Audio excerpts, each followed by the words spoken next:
Opening statements made in trial of Kimberly Potter, ex-cop who killed Daunte Wright. The trial for former Brooklyn Center police officer Kim Potter is set to begin Wednesday morning for the fatal shooting of Daunte Wright. The hearing will be live-streamed.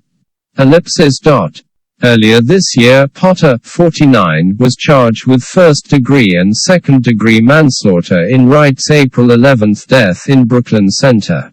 The white former officer, she resigned 2 days after the shooting, has said she meant to use her taser on the 20-year-old Wright after he tried to drive away from a traffic stop as officers tried to arrest him, but that she grabbed her handgun instead. Her body camera recorded the shooting.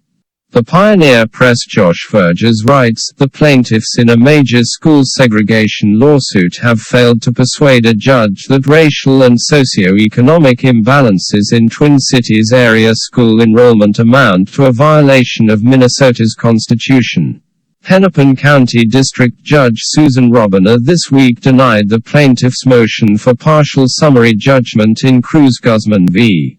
State of Minnesota. However, Robiner asked the State Court of Appeals for an immediate review of her decision, writing that she had little legal precedent to work from, that the case is important, and that there's a fair chance the appellate court will overturn her order.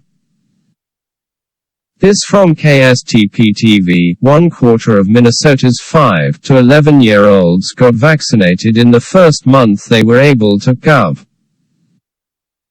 Tim Walz's office said Tuesday.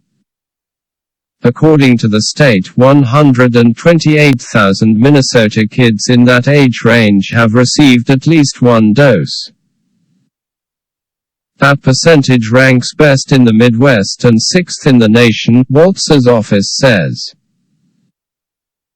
According to Tuesday's Minnesota Department of Health update, the state has also now surpassed 8 million total vaccine doses administered.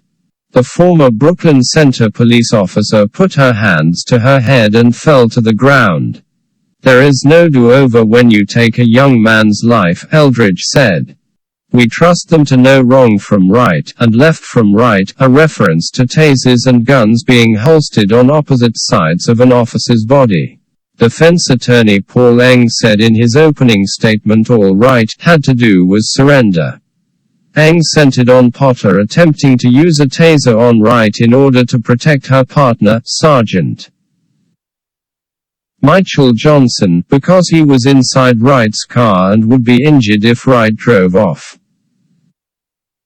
All he has to do is stop and he'd be with us, Engh said of Wright. She realizes what has happened much to her everlasting and unending regret, Engh said of the moment Potter realized she fired her gun instead of her taser. She made a mistake. This was an accident. She is a human being, but she had to do what she had to do to prevent a death to a fellow officer, too. Engh concluded his opening statement saying Potter's good name has been besmirched by this allegation, which is not true, and by the press coverage, which has been slanted. We seek to reclaim it and reclaim it we will, Engh said.